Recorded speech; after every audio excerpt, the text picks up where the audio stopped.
Salut mes petits canards, bienvenue dans cette nouvelle vidéo. Une vidéo un peu différente de celle que vous pouvez trouver d'habitude sur ma chaîne. Aujourd'hui, on va tester un produit. C'est un produit, je vous dis tout de suite, qui vient d'AliExpress. C'est un produit qui ne m'a pas été offert, d'accord? On m'a pas proposé de me l'offrir en échange d'une vidéo. Donc là, je suis libre comme l'air, c'est plutôt cool. Ça veut dire que si c'est nul, vous verrez quand même la vidéo. Donc là, à ce stade, vous ne savez pas si c'est nul ou si c'est bien. Ce que j'ai acheté, je vous montre là les images du déballage et je vous les montre tout de suite. C'est ça. Vous reconnaissez? Alors, je les ai choisis en bleu. Je les ai choisis en bleu pour pas que ça fasse confusion dans mes caisses. Si toutefois, j'étais amené à les garder. Voilà. C'est des borniers à connexion rapide, d'accord? Je sais plus combien il y en a, 72 de mémoire, mais je vous mets là la photo du kit que je l'ai acheté. Et tout de suite, le prix que je l'ai acheté. Ceux qui connaissent ces borniers à connexion rapide savent que, à ce prix-là, vu le nombre qu'il y en a, eh bien, c'est pas très cher. Juste pour se faire une idée de ce qui existe déjà sur le marché du connecteur à borne rapide. Je sais pas si c'est le nom générique de ça, mais c'est pour ne pas dire Wago. Ils savent que c'est cher, d'accord? Que ce soit du Wago, que ce soit du Capri, ou d'autres marques, parce qu'il existe d'autres marques. Là, j'en ai une dernière que j'ai utilisée il n'y a pas longtemps qui était très bien. Eh bien, c'est plutôt cher. Bon, ça rend tellement service aux électriciens que je pense que la plupart des électriciens professionnels utilisent ça de manière récurrente. Il se trouve que AliExpress vend ces produits-là. Alors là, attention, c'est du sérieux. On parle de connexion électrique, on parle de quelque chose qui va rester des années et des années. On parle de quelque chose qui contribue à la sécurité électrique de vos installations. Et là, à mon avis, il ne faut pas rigoler avec ça. Sur le site internet, on y voit un certificat CE, on y voit d'autres certificats. Mais je pense qu'il faut quand même se méfier sur ce type d'article-là. Voilà. Spontanément, je suis un peu dubitatif. Maintenant, il faut quand même se rappeler qu'à mon avis, tous ces borniers à connexion rapide, ils sont fabriqués en Chine. Et donc, il y a fort à parier, je ne sais pas si c'est le cas, mais que potentiellement on puisse trouver autre chose que les marques originales, d'autant plus que ça existe depuis longtemps, donc j'imagine que les brevets sont passés, enfin voilà. Bon, je ne suis pas très spécialiste. Par contre, je vous annonce que là, vous rentrez dans le bureau de contrôle et d'analyse et de vérification du technique du bâtiment de Polo. Voilà, c'est le bureau Polo Veritas, agréé par Veritas, d'ailleurs agréé par la plupart des organismes de contrôle en matière de sécurité électrique. Bon, pas du tout, mais vous aurez compris le principe. J'ai mis ma plus belle tenue, je me suis même coiffé parce qu'évidemment, un contrôleur de bureau de contrôle, eh bien, il se doit d'avoir une certaine forme d'étiquette, je pense. Et c'est parti pour le déballage et surtout le test de ça parce que je veux essayer là, dans cette vidéo, de vous dire si c'est une bonne idée ou une fausse bonne idée. Première étape, on va comparer visuellement un petit peu les pièces. Là, j'ai mes Wago historiques, d'accord, achetés principalement sur matérielectrique.com et chez les fournisseurs spécialisés de matériel professionnel d'électricité, d'accord. Donc là, on a du Wago. On va tester des Wago comme ça. Ça, vous les reconnaissez. On va tester des Wago, ceux-là, je crois que c'est la marque Capri, ok, qui viennent de chez matérielectrique.com. Est-ce que j'en ai d'autres à tester, à clapper? Parce que oui, ça, c'est des Wago fil souple, d'accord? À ne pas confondre avec les Wago de cette nature-là, qui sont des Wago fil rigides. Hein? Deux utilisations complètement différentes. Le rigide peut être mis dans un Wago souple, mais l'inverse n'est pas vrai. Bornier à connexion rapide. Pourquoi? Parce qu'en fait, il y a ces petits clapets qui vous permettent d'ouvrir le clapet, ouvrir l'orifice, rentrer le faisceau du fil souple et le fermer. Et c'est à partir du moment où il est fermé qu'il est verrouillé. Donc là, sauf erreur de ma part, on en a 3 à tester. Ah oui, on pourrait tester ceux-là aussi, mais ceux-là, je les aime pas du tout. Pour tout dire, je les démonte, désinstalle, mais je les remets pas. On pourra le tester, juste pour se faire une idée. J'ai amené tout un tas de petits accessoires et j'ai surtout sorti du fil. Donc j'ai pris du fil rigide en 2,5 carrés. J'ai pris un fil rigide en 1,5 carré. J'ai pris du fil souple là, que je vais dénuder en 2,5 carrés. Et j'ai pris un petit fil souple en 1,5 carré. Avec ça, on va se faire une idée.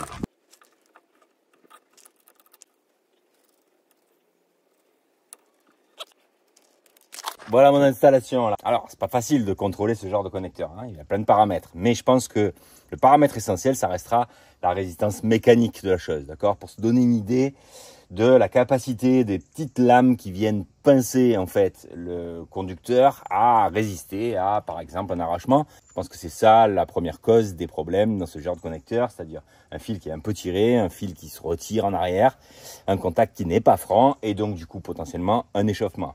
Donc voilà, mon bureau de contrôle va être équipé de cette manière-là, une petite pince là pour tenir mon bornier à connexion rapide, le conducteur à tester et un crochet sur lequel je vais y mettre du poids.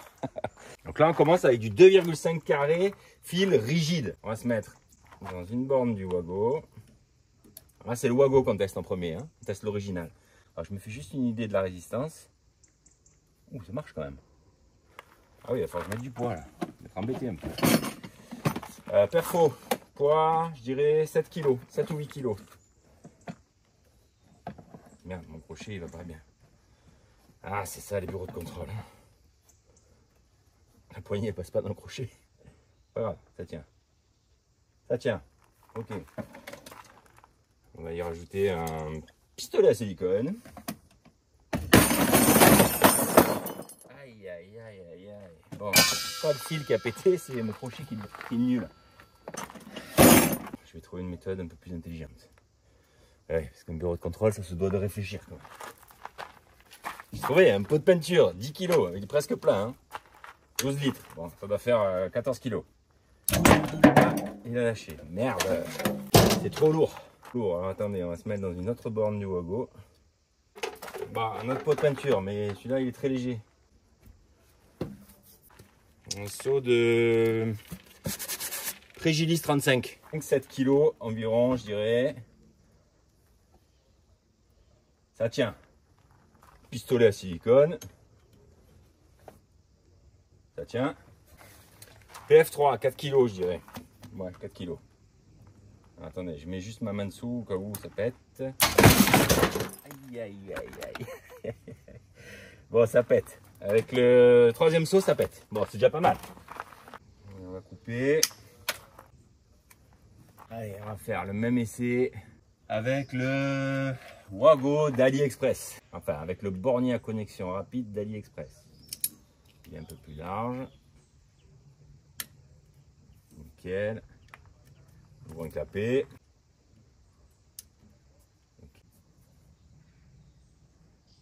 Oh, ça tient, hein? C'est reparti. Le seau à moitié vide. Prégilis 35.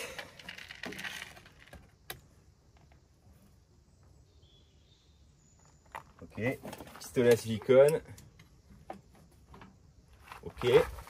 PF3, 4 kg. Je vais encore tout faire tomber. Merde.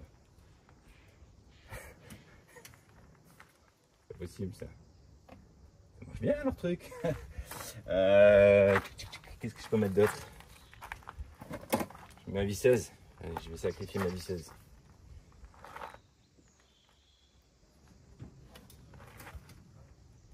Voilà, ça tient. C'est possible.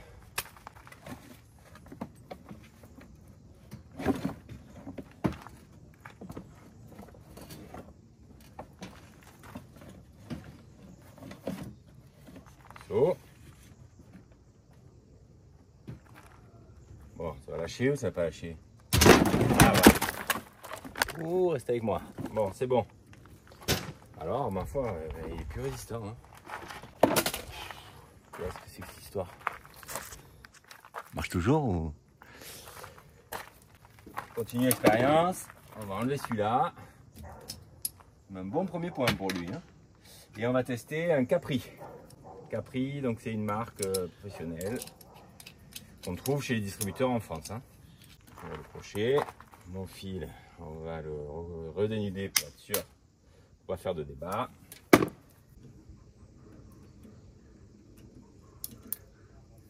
Ok, allez, je remets les seaux.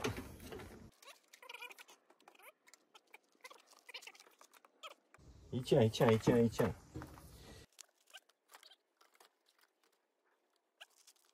Pistolet à silicone.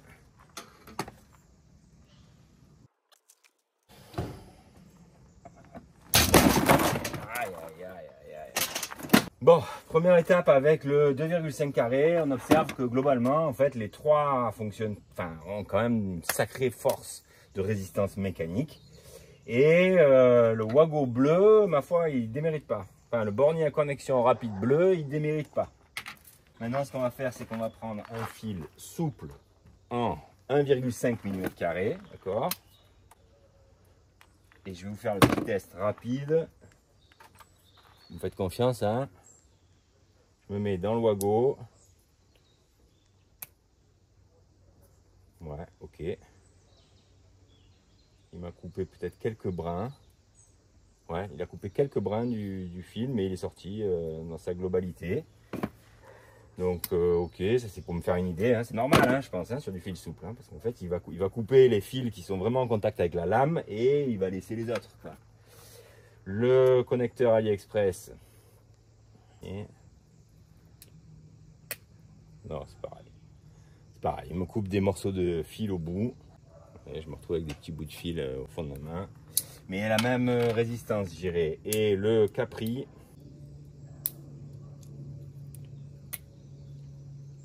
Pareil, il me coupe des petits bouts de fil. Même résistance, franchement. D'ailleurs, ça fait un peu peur. Hein. Je tire pas très fort.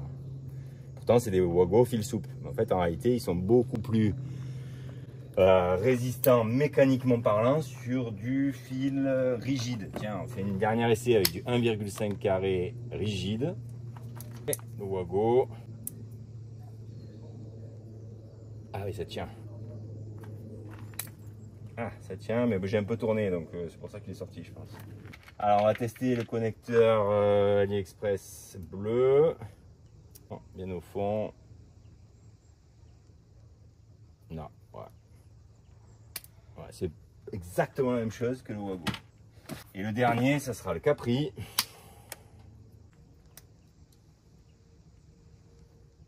Pareil. Pareil, si je tourne pas un peu à la fin, j'ai du mal à le sortir à la main. C'est-à-dire que quand même, il y a de la force, il y a de la résistance. Bon, mécaniquement, j'ai peur de devoir dire que c'est la même chose. Alors, je vais quand même vous dire une chose, c'est assez rigolo d'ailleurs, c'est comment j'ai été amené à me dire, tiens, je vais acheter ça. D'abord, c'est parce que par nature, je suis plutôt curieux, un peu ras des goûts sur les bords, certains le savent. Donc, globalement, quand c'est un peu moins cher, j'ai tendance à me dire, est-ce que c'est pas bien? Bon. Première chose. Mais en réalité, ça, je l'ai acheté parce que c'est un petit tuyau que quelqu'un m'a donné. Alors, la formule est un peu délicate, mais je vous laisse découvrir de quelle manière je suis tombé sur cet article et de quelle manière je l'ai acheté. Et ensuite, on se retrouve pour essayer de mesurer d'une certaine manière ces connecteurs sur le principe, non pas de la résistance mécanique, mais du passage de la puissance. Pour ça, je vais devoir un peu bricoler quelque chose. Je ne sais pas encore trop ce que je vais faire, mais je vais le faire. Qu'on ait une petite idée, enfin en tout cas qu'on essaye de démêler la qualité ou pas de ces connecteurs à borne rapide, parce que là, mécaniquement parlant, ce que je peux déjà vous dire, c'est que je pense qu'on est sur quelque chose de très similaire. Voilà. J'espère que vous avez apprécié mon petit bande de mesure. Hein. S'il y a des mecs qui travaillent dans les bureaux de contrôle qui regardent ma vidéo, ils vont attraper de l'eczéma en regardant ça. Bon, allez, à tout de suite. Ce matin, je me suis mis sur mon ordinateur, je regarde le truc AliExpress. Parce qu'en fait, il me propose à chaque fois la liste des articles que des gens ont achetés en se connectant à AliExpress avec, à la base, j'imagine, un lien que je vous ai indiqué dans une vidéo. Quand je vous indique, voilà, j'ai acheté ça, le lien c'est ça, etc. Bon, vous savez que c'est des liens affiliés, ça je vous l'ai déjà expliqué dans des vidéos. Et donc du coup, j'ai accès à, c'est d'ailleurs très étonnant que j'ai accès à ça, j'ai accès aux articles qui ont été achetés en même temps que l'article pour lequel vous avez suivi un lien. Sous-entendu, vous allez sur ce site internet, vous achetez l'article parce que vous avez envie de le tester, mais derrière vous achetez 2-3 trucs. Et bah, bizarrement, j'ai accès à ça, c'est-à-dire que j'ai accès à ce qui a été acheté ce jour-là. Je ne sais pas pour quelle raison. Moyennant quoi, ça fait 10 minutes que je le parcours là. Et en fait, je me suis déjà acheté 2 trucs que je vous avais pas conseillé à la base, mais que certains d'entre vous ont acheté après avoir acheté un article que je vous avais conseillé. Donc, en fait, c'est votre tour de me conseiller. Puisque, en fait, voilà, je clique dessus par curiosité. Et en fait, évidemment, ça me surprend pas en fait. Mais évidemment, ça m'intéresse du coup tellement que j'achète. Voilà. Là, je me suis... Ah non, mis à mon adresse, donc je le flouterai. Je me suis acheté 2 articles que je viens de regarder. Je vais continuer, à mon avis, ça va me coûter une blinde, l'histoire. C'est pas grave, je vous remercie quand même, parce que, encore une fois, en fait, c'est la preuve que ce qui m'intéresse vous intéresse, et ce qui vous intéresse m'intéresse aussi. C'est exceptionnel. J'adore YouTube pour ça, parce que c'est vraiment la possibilité d'avoir ce qu'on dit, hein, c'est un concept, l'esprit de communauté. Mais en réalité, je sais pas, ça marche super bien, moi, je trouve. Enfin, pour ma part, en tout cas. Voilà, donc, ces petits trucs que j'ai achetés, si c'est bien, garantis que je vous en reparle dans pas longtemps. Et si vous voyez cette vidéo, c'est que sans doute c'était bien, ou pas bien, remarqué. Hein. Je peux aussi vous dire, bon, ça, c'est moyen. Voilà, on testera. Allez, à plus tard. Bureau de contrôle pour la compagnie. Allez, Vincent qui arrive. Vincent, il va rigoler à mon avis. Vincent, viens voir mon bureau de contrôle et d'analyse. Viens, je t'explique Vincent, comme ça j'explique en même temps. Je me crois au CFA. Hein, t'as vu? Comment ça va CFA? En ce qui concerne les raccordements, les normes électriques, les essais que je fais là, je suis un grand professionnel de l'électricité, donc je suis habilité à prendre le risque de le faire. Mais évidemment, il ne faut pas reproduire ça chez vous, ok? Parce que là, je passe un peu sur des normes de base en ce qui concerne la sécurité électrique, mais évidemment, c'est pas une installation, hein, c'est juste pour tester. Donc tu vois Vincent, regarde, déjà, petit 1, regarde, commençons par le début. Ici, tu vois le faisceau, c'est du 3G 1.5, ok? 3G 1.5, je l'ai raccordé là dans mon tableau électrique et je l'ai raccordé sur un disjoncteur de réserve que j'avais en 16 ampères. Ok, je suis juste en dessous du 16 ampères. La terre, pour le principe, je l'ai raccordé ici. Et du 3 x 1.5 carré en fil rigide qui arrive là, comme ça, qui passe là, qui monte là et qui arrive ici. Et ensuite, on teste donc des borniers à connexion rapide. On teste ça ici, d'accord, 3 brins pour fil rigide. Donc là, je suis en fil rigide. Fil rigide ici, on arrive, on teste du Wago, d'origine Wago, on est là, ici, voilà. Fil rigide aussi, fil rigide aussi. Ensuite, on arrive ici, on teste le EATON, Eton, je pense que ça se prononce, mais je crois surtout que c'est du Capri. Enfin, je suis pas spécialiste des marques et de ce qui existe. Ensuite, toujours la même marque, Eton, ça c'est les Wago fil souple pour les radiateurs électriques que j'aime pas du tout d'ailleurs. On va voir s'ils réagissent bien ou pas. Ensuite, on teste du Wago fil souple. Donc, en fait, à partir d'ici, ah oui, là, on est en rigide, là, on est en fil souple. Ok, ça, c'est du 3 x 1,5 mm carré en fil souple. Je vais nettoyer là pour vous montrer. 3G 1.5, si ça se voit. Vous voyez? Bon, de toute façon, vous me faites confiance. Hein, 3G 1.5 fil souple. Donc, ça, c'est des, parce que ça, c'est des borniers pour fil souple et pour fil rigide. Et on est à 1,5, donc on est dans le champ d'application. Le fil rigide se met d'un côté et le fil souple, je crois savoir, qui se met de l'autre. Bon. Wago, là on est sur du Wago fil souple, donc en fait fil souple, fil souple. Ici, les Wago AliExpress, c'est ceux qu'on cherche à vérifier s'ils sont bons ou pas, mais enfin c'est une bonne occasion de tester tous les autres. Ensuite, ça c'est du, pour moi c'est du Capri aussi, mais c'est toujours la même marque. Mais bon bref, c'est du Capri fil souple, d'accord? Donc ce modèle-là.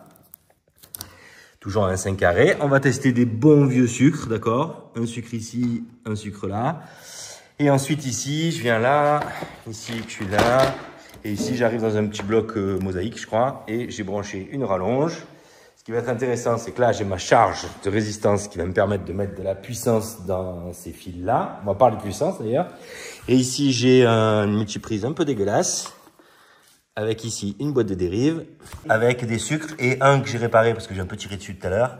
C'est du borné à connexion rapide AliExpress. Voilà. Vincent, il me dit le but c'est quoi? C'est de faire prendre feu. Non, le but c'est de tester l'échauffement éventuel au niveau des connexions pour être sûr et voir s'il y a une différence entre toutes ces marques. Bon, bien qu'il n'y ait pas tant de marques que ça parce que EATON, en fait, j'avais commandé le stock, je pense, sur materialelectrique.com. Donc du coup, j'en ai pas mal. Mais enfin, on a quand même des différents modèles. Fil souple, fil rigide, donc c'est intéressant. Et puis par-dessus tout, ce qu'on veut tester surtout, c'est le matériel AliExpress. Okay, pour tester s'il y a de l'échauffement, ça tombe trop bien. J'avais reçu il y a 3 semaines, un mois, une caméra thermique. Cette caméra thermique, je vais la mettre sur mon ancien téléphone. Et ça, je vous en ai déjà parlé dans une vidéo. C'est d'ailleurs la raison pour laquelle cette vidéo, il y a marqué lien communication commerciale en début de vidéo. C'est parce qu'en fait, cet article, il m'a été offert. Et donc du coup, dans la mesure où il m'a été offert, je suis obligé de marquer que c'est une communication commerciale. Voilà. Accessoirement, ce truc-là, il est génial. Donc si ça vous plaît, vous pouvez aller voir aussi l'épisode de la maison conteneur dans lequel on parle de cet article-là. Et là, dans cette vidéo, vous trouverez également le lien de l'article, vous le retrouverez dans la description de la vidéo. Voilà. Ce que je crois, c'est que le code promo que j'avais eu à l'époque pour cette caméra thermique, je pense qu'il est plus valable parce qu'il était valable 10 jours. Mais entre le moment où je filme ces images et le moment où je publierai la vidéo, j'essaierai de renégocier un code promo. Et s'il y en a un dispo, ben, il s'affichera ici. Et puis, enfin, vous le retrouverez aussi dans la description de la vidéo. Voilà. Donc, on va s'installer ça sur mon ancien téléphone et on va pouvoir faire des images de tout ça. La charge, ah oui, parlons de la charge en watts que je vais infliger à tout ça. Eh bien, ici, on a un radiateur qui fait 2500 watts au max. On a cette plaque de cuisson 1250-1500 watts, d'accord? Donc, si on additionne la plaque de cuisson et le radiateur, on est à 4000 watts. Donc, on est légèrement au-dessus. de ce qu'il faut, c'est ça? Ah ouais, 2005, ouais.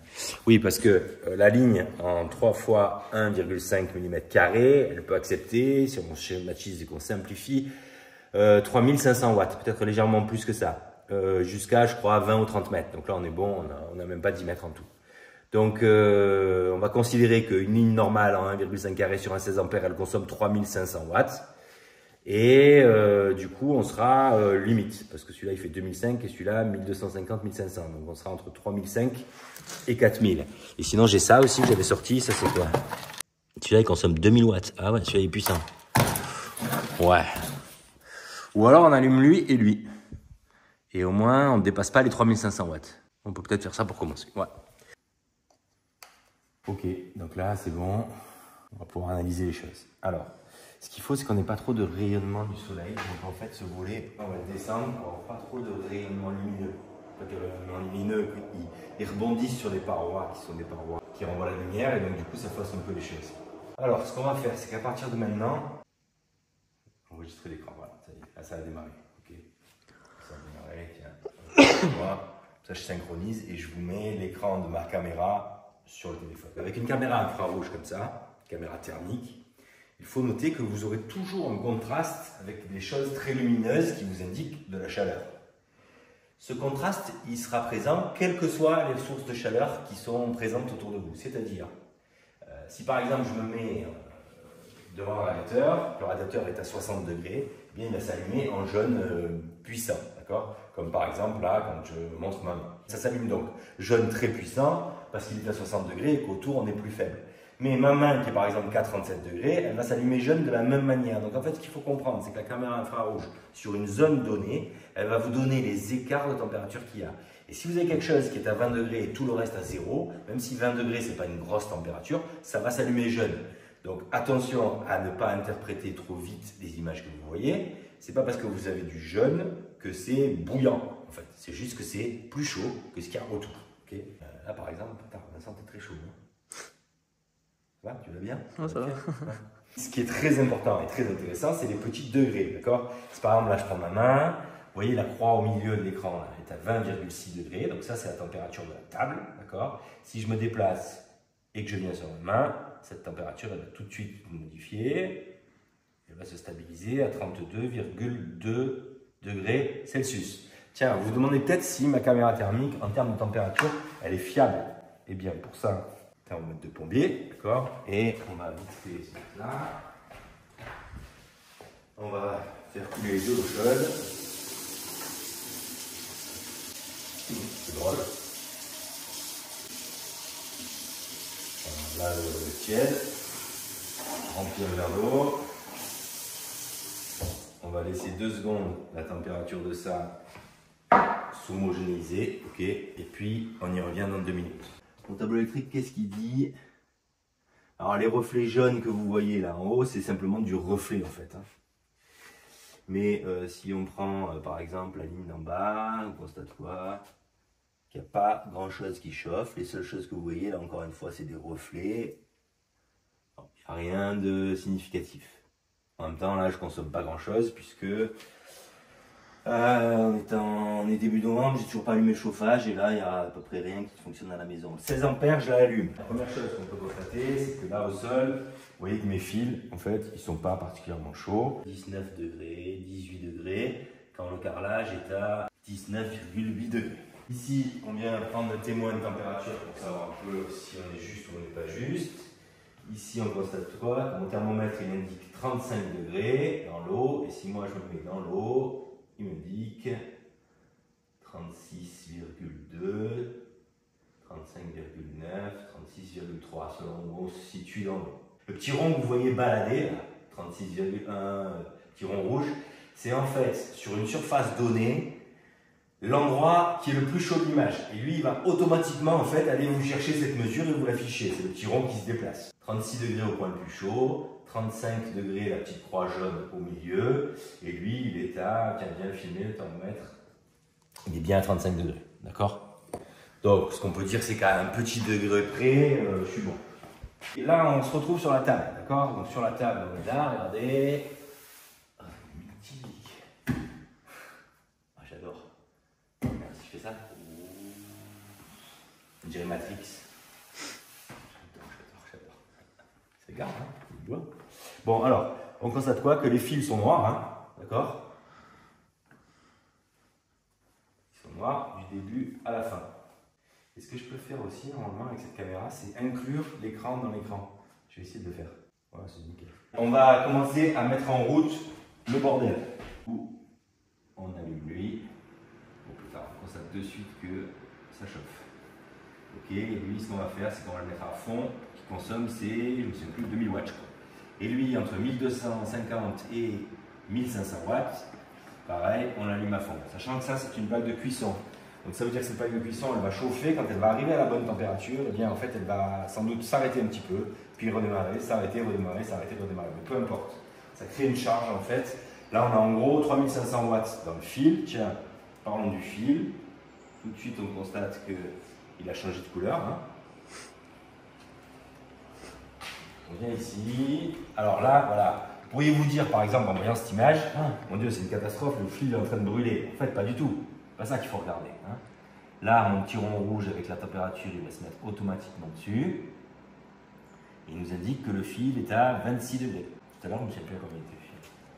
Le premier bornier à connexion rapide, BLM. BLM, on est où? On est là, on est ici. On constate quoi? On constate tout de suite qu'il y a un problème. 50 degrés dans le raccord. C'est possible. Ah oui, c'est possible. Wago, la marque Wago. 29 degrés. Là, on est à peu près à 1 minute 30 d'allumage. Hein. C'est pas fou. Hein. Ici, là, la marque EAT11, je crois que c'est Capri, mais je ne suis pas sûr. Vous vérifierez par vos soins. Ici, si je me mets le curseur dessus, on est au cœur du truc. On est à 31,9. Si je laisse faire le petit rond rouge, il m'indique que c'est le fil qui est le plus chaud, avec 33 degrés de température. Donc, si le fil lui-même est chaud, c'est normal que le bornier à connexion rapide soit chaud. La seule chose qui n'est pas normale, c'est ici. C'est que là, on a un fil qui est à 36-37 degrés et on a un bornier à connexion rapide qui est à 40 et là 40. Bon, ça va. Ensuite, cela, ok, c'est la sortie de la phase qui est la plus chaude et on est à 40 degrés. Le Wago comme ça, 37 degrés pour le fil, c'est le point le plus chaud. Et si je viens mettre ma petite croix sur le bornier à connexion rapide Wago, il est à 27-30 degrés. AliExpress. Alors AliExpress, c'est tout ça pour ça. J'espère que on va avoir quelque chose de significatif. Il nous dit quoi? Ah, il nous dit 50 degrés à l'entrée du bornier à connexion rapide. Et si je me mets sur le bornier lui-même, on a un bornier à 48 degrés. Et là, il m'indique que c'est la sortie du bornier à connexion rapide et encore une fois sur la phase, qu'on est le plus chaud.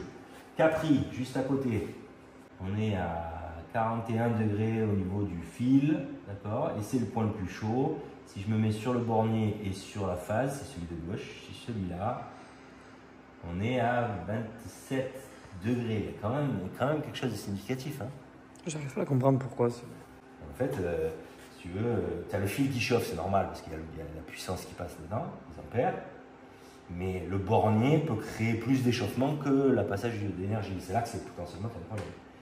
Sucre traditionnel. Sucre traditionnel, à mon avis, là on est tranquille de chez tranquille. La phase elle est là. Ça ne s'invente pas. On est à 26 degrés sur le sucre traditionnel. Et le fil juste à côté, il est à combien? Normalement il devrait s'afficher tout seul. Le fil est à 32 degrés. Ensuite, on a ici sur ma petite prise provisoire juste pour brancher ma rallonge. Qu'est-ce qu'on observe? 27 degrés, 30 degrés pour le fil. Ok, la rallonge, tiens, regarde un peu la rallonge. Le bornier AliExpress là, 67 degrés. Alors que le fil est à 30. C'est chaud, hein. Bon, on doit être à 6-7 minutes d'allumage. On refait un dernier point sur la température. 45 degrés à l'entrée du bornier à connexion rapide, mais là on est sur le neutre, mais enfin peu importe. Hein. Ok, si je prends mes borniers, j'en ai un qui est à 35,1 et l'autre qui est à 35,40. La marque Wago, on va faire simplement avec la flèche. Marque Wago, on est à 32 degrés, 39 degrés au cœur du bornier à connexion rapide. 39 degrés. Ouais, c'est tiède, mais c'est pas chaud. Hein. On se dit pas, mon Dieu, c'est chaud, quoi. Ok. Ensuite, EATON, 38 degrés, et ici, 34 degrés sur le neutre. EATON, les borniers, fil rigide souple, 44 degrés pour le plus chaud des deux, et le deuxième est à 33-34. Wago, on a un fil qui est à 43 degrés et un bornier à 34. Ok. AliExpress, 58 degrés. 58 degrés pour le plus chaud des deux et l'autre est à 43 degrés. 58, 59. Il y a quand même une vraie différence. Hein. Capri, bornier fil souple, 31 et 37. Et le fil en sortie est à 45. Les sucres basiques, pas chers, gratuits, ils sont à 27 degrés, 26, 27 degrés, 25 degrés. Le fil autour est à 35. C'est dingue. En fait, le sucre est un peu sécure, quoi. Tout ce qui est vieux, c'est mieux. Ok, là on est toujours très chaud, évidemment. Et ici, on est à combien? Là, on était à 60 et des poussières. Et là, on est à 77 degrés. 77 degrés, ça va commencer à sentir le mollet. Ouais, ça sent chaud, mais bon, c'est pas la folie, mais ça sent juste le chaud. Ah, mais du coup, dès qu'on va l'allumer, lui. Ah, on allume pour rigoler? Oui. Ne reproduisez pas ça chez vous, hein. Ok, là, je vais rajouter 1000 watts. 46 degrés. 42. 42, mais le plus chaud, c'est pas les borniers, hein, c'est le fil à chaque fois. Et là, tiens, le plus chaud, c'est ça, c'est 50 degrés, c'est à la sortie. 51 degrés à la sortie au niveau du fil souple. Ok, ici. Wago, 53 degrés le fil. Un bornier à 39 degrés, ou 40 peut-être, 44, 42, 42, 41, 41. AliExpress. Ah là là, bon là c'est verdict, hein. 76 degrés. Si je me mets sur le bornier lui-même, je suis à plus de 70 degrés. Le deuxième, sur le neutre, 47 degrés. Bon, 37 degrés au cœur du raccord, 60 degrés sur le fil, là où c'est le plus chaud, ça chauffe, c'est normal que ça augmente. Hein, parce que là, on lui met carrément une surtension à l'ensemble, au fil même. Hein. 49 degrés, bon, le sucre, c'est le grand champion du monde, invaincu toute catégorie. Et là, ça s'est brûlé, non? C'est moi? Là, j'ai l'impression. Ah, voilà, ouais, bon, là, ça va péter dans 2 secondes. Hein. Parce que là, on a 95 degrés au niveau de ce bornier-là. Mais ce bornier-là, je ne vais pas trop l'accuser parce que je l'ai branché un peu à l'arrache au fond de la boîte. D'accord? Mais peu importe, ce qui est à noter, c'est que en fait, le bornier à connexion rapide AliExpress, il chauffe.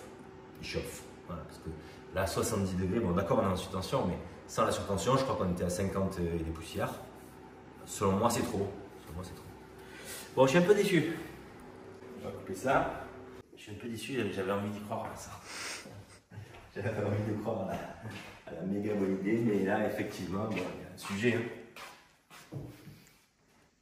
Il y a un sujet. 75 degrés. Ouais, 75 degrés, non, c'est chaud, hein. C'est chaud, là. Ouais, tu vas me dire, les autres sont tièdes aussi. Mais 70 degrés, c'est plus que tiède.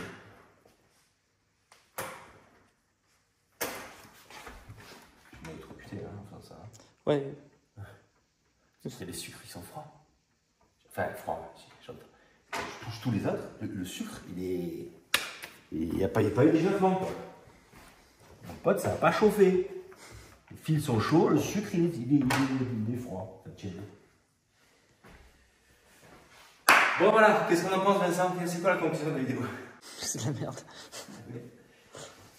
Non, déjà, la conclusion, c'est que ça chauffe.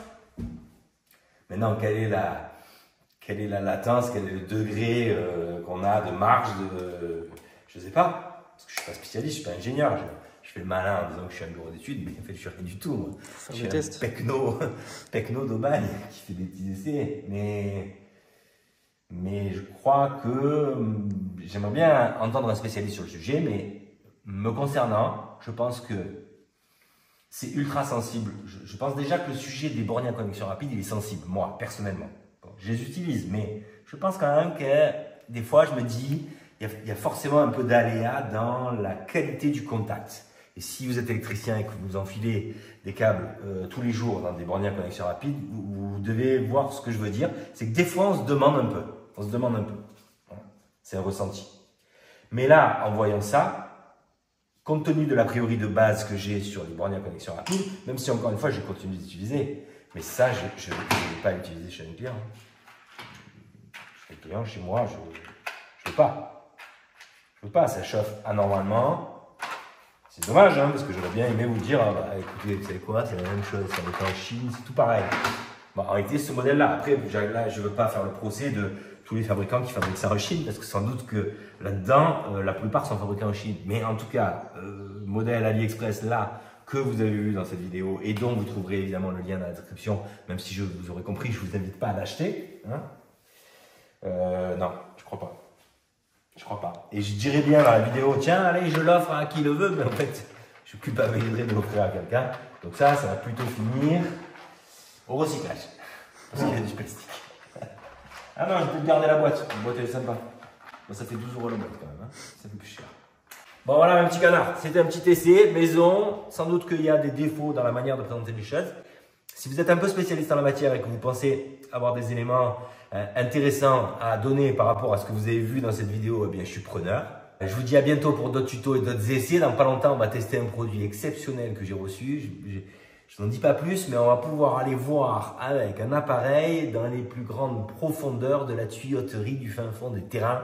Vous allez voir ça bientôt. Abonnez-vous si ça peut vous intéresser. Accessoirement, je suis en mesure aujourd'hui, avec cet appareil-là, de vous faire des coloscopies. Si vous avez des problèmes pour avoir des rendez-vous avec votre médecin, vous pouvez venir me voir, je m'en occupe. ma mère, elle va regarder la vidéo et elle va me dire, mais qu'est-ce qu'il dit? Voilà, allez, à bientôt mes petits canards, bye bye.